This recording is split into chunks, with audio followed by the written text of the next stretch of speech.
Hello students, welcome to the program. The topic chosen for today's program is Concept of Mental Health and Mental Hygiene. Health is often used to refer to a state of physical, mental and social and spiritual well-being of an individual. This mental health is one of the components of the broad concept of health. It is considered with an optimum level of emotional and behavioral adjustment of the individual. Mental health describes a level of psychological well-being or an absence of a mental disorder. From the perspective of positive psychology or holism, mental health may include an individual's ability to enjoy life and create a balance between life activities and efforts to achieve psychological resilience. The World Health Organization defines mental health as a state of well-being in which the individual realizes his or her own abilities, can cope with the normal stresses of life, can work productively and fruitfully, and is able to make a contribution to his or her community. World Health Organization stresses that mental health is not just the absence of mental disorders. Mental health stands for the health of the mind, as Carter V. Good in the Dictionary of Education has termed it as the wholesomeness of the mind.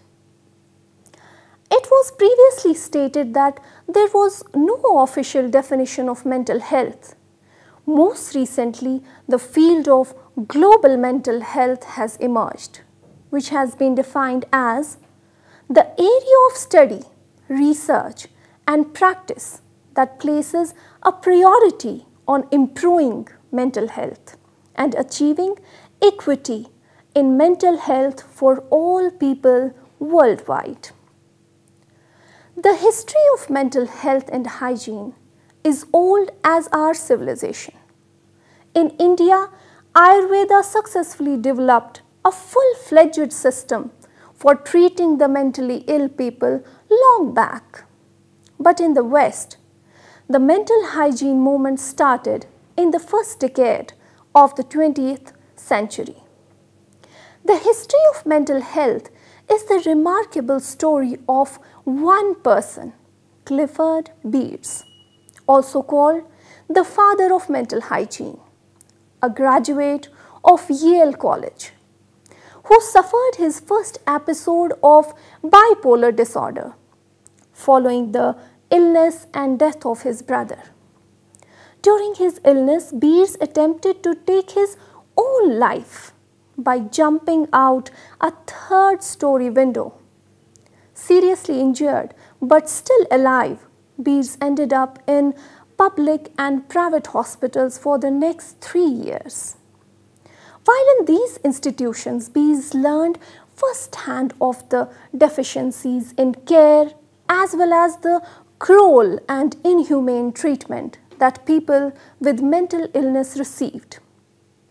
Upon his release, Beers was resolved to expose the maltreatment of people with mental illnesses and to reform care. In 1908, he published his autobiography, A Mind That Found Itself. In the book, Beers declares, "As I penetrated and conquered the mysteries of the dark side of my life, it no longer held any terror for me.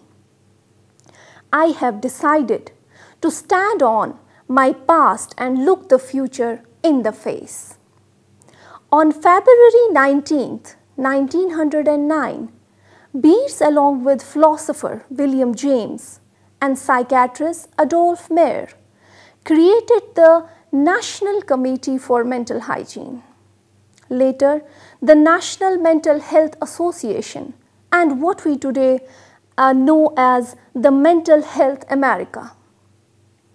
Beers formed an international committee for mental hygiene in 1919. By 1930s, the times of the first International Congress of Mental Hygiene in Washington, D.C., there were mental hygiene societies in 25 countries. In London at the Third International Congress in 1948, the World Federation for Mental Health was formed. Despite the progress towards more humane treatment of mental patients in the 19th century, the mentally ill in United States continued to be persecuted well into the 20th century. An example of this is this inhumane treatment was the experience of Perry Beard, a graduate from University of Texas, who at the age of 34 in 1945 was hospitalized because of a manic depressive condition.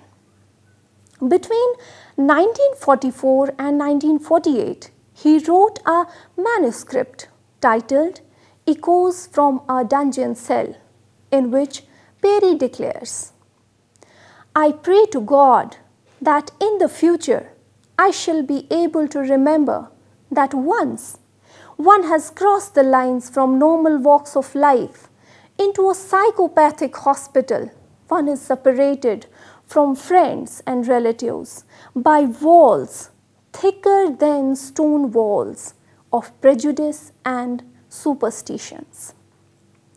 Dear students, now the mental health in Indian perspective. Treatment of mental disorders in India mainly included psychotherapy, physiotherapy, shock, drug treatment, hypnotism, and religious discourses by sages. As per Ayurveda, psychotherapy used to be in the form of talismans, charms, prayers, and sleeping in temples with rituals. The indigenous manner of giving shock to the patients was terrorizing them by snakes, lions, elephants, or men dressed as pandits. During the rule of King Ashoka, many hospitals were established for mentally ill. A temple of Lord Venkateshwara at Tamil Nadu contains inscriptions on the walls which mentioned a hospital named as Sri Veera Cholaeswara Hospital and contained 15 beds. Till early 60s, mental hospitals were the only places available for the treatment of mentally ill. However, as compared to the number of mentally ill patients, the service available were very less. On the recommendations of Boer Committee, 1946, All India Institute of Mental Health was set up in 1954, which became the National Institute of Mental Health and Neurosciences in 1974 at Bangalore. An expert committee of World Health Organization in 1974 urged its members to consider mental disorders as a high priority problem. Hence, first community mental health unit was started with the Department of Psychiatry at National Institute of Mental Health and Neurosciences in 1975. National Mental Health Program was implemented to provide services to rural as well as urban population. However, even today, 80% of the rural population does not get these services. Now, the characteristics of mentally healthy persons. First, characteristics of mental health. Some of the characteristics of mental health are: number one, there is nothing called perfect mental health, rather it's optimum mental health. We can make a comparison among the people as per their mental health or their adjustment with self and environment. Number 2, mental health is a dynamic concept which denotes a state of balance or equilibrium of our mind. Number 3, mental health can't be achieved without physical health. As rightly said, sound mind lies in a sound body. Number 4, mental health and efficiency is not the same thing. One may be quite efficient and successful at his work or profession, but he could be most unhappy or full of anxiety. Number 5, mental health and social ability are not the same thing. A mentally healthy person is sociable. It is not necessary for a sociable person to be healthy-minded. Number 6, mental health differs from ethical standards. Morality does not guarantee mental health. Now the characteristics of mentally healthy person. A mentally healthy person is one who has adequate physical and intellectual development, has adequate emotional and social development, is always self-confident, knows his abilities, motives and desires, etc., and works accordingly, participates in creative and constructive activities, always lives in a world of reality rather than that of imagination and fantasy, remains satisfied, is happy and remains cheerful. Now students, the concept and definition of mental hygiene. Mental hygiene is a science which deals with the process of attaining and preserving mental health in the society. In other words, mental hygiene is the means and mental health is the end. Dorothy Dix was an important figure in the development of mental hygiene movement. Dix was a school teacher who endeavored throughout her life to help those suffering from mental illness and to bring to light the deplorable conditions into which they were put. This was known as the mental hygiene movement. Before this movement, it was not uncommon that people affected by mental illness in the 19th century would be considerably neglected, often left alone in deplorable conditions, barely even having sufficient clothing. The National Committee for Mental Hygiene was founded in New York in 1909 by a number of leading psychiatrists and Clifford Beers, who described his experiences in his autobiography, A Mind That Found Itself. The basic ideas of mental hygiene were derived from the dynamic psychiatry of Adolf Meyer. According to Meyer, mental illness and mental disorder were the outcome of dynamic interaction of individual with their environments. In the mid-19th century, William Sweetzer was the first to clearly define the term mental hygiene. Isaac Ray, one of the 13th founders of American Psychiatric Association, further defined mental hygiene as an art to preserve the mind against incidents and influences which would inhibit or destroy its energy, quality or development. Simon Freud's psychoanalytic ideas became increasingly influential in the United States in 1920s. Psychoanalysis emphasized the importance of early childhood experiences and their impact on mental health later in life. Some definitions of mental hygiene. Dear students, different people have different views about the term mental hygiene.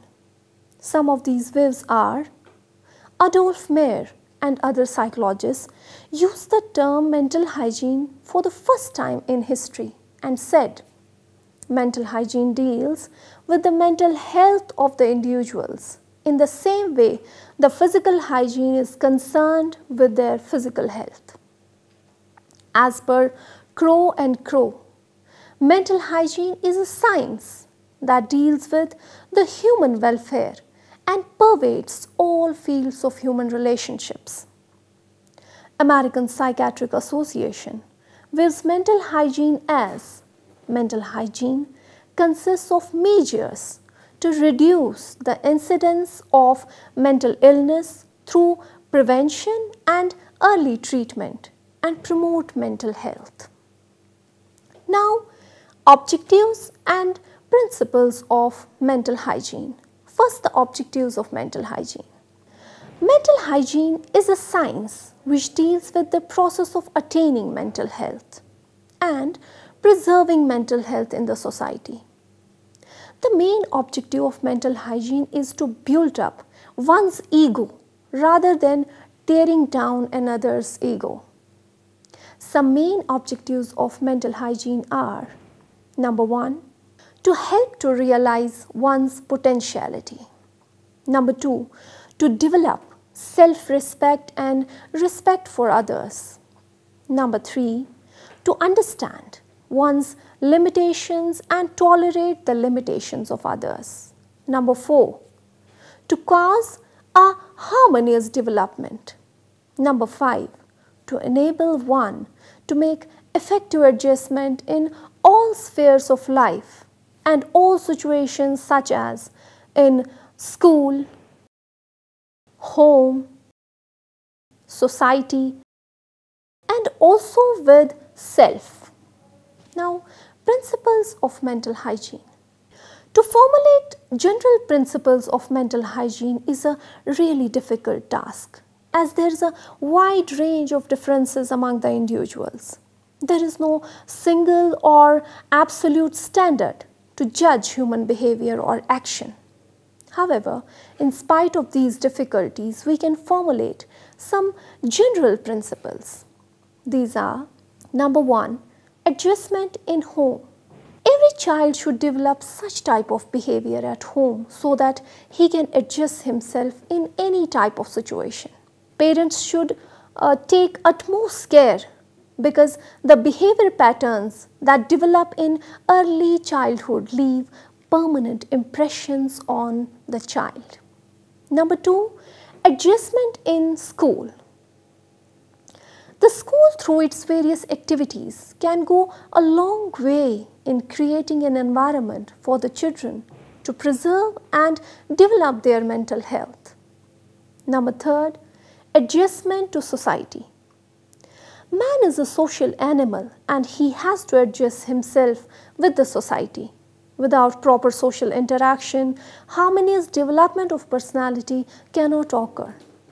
Hence, parents, teachers, and society must provide socially acceptable channels for the release of pent-up emotional feelings so that children and adolescents develop healthy personalities. Number 4, adjustment to work. According to Freud, one is mentally healthy if one can work successfully. School, through its programs, should develop the proper mental state towards work in child. Now, the functions and importance of mental hygiene. First, the functions of mental hygiene. According to Crow and Crow, mental hygiene has 3 main aims. They are the prevention of mental disorder, the preservation of the mental health, the discovery and utilization of the therapeutic measures to cure mental illness. This reveals that mental hygiene has 4 important functions, which are: number 1, preventive functions. The most important function of mental hygiene is to prevent mental health problems by developing some programs. Number 2, curative function. Another function of mental hygiene is to develop programs like counseling, psychotherapy to treat an individual or a group, or to treat a mental patient. Number 3, preservative function. Not all the people are mentally ill, rather some of them possess sound mental health. So the third function is to preserve mental health.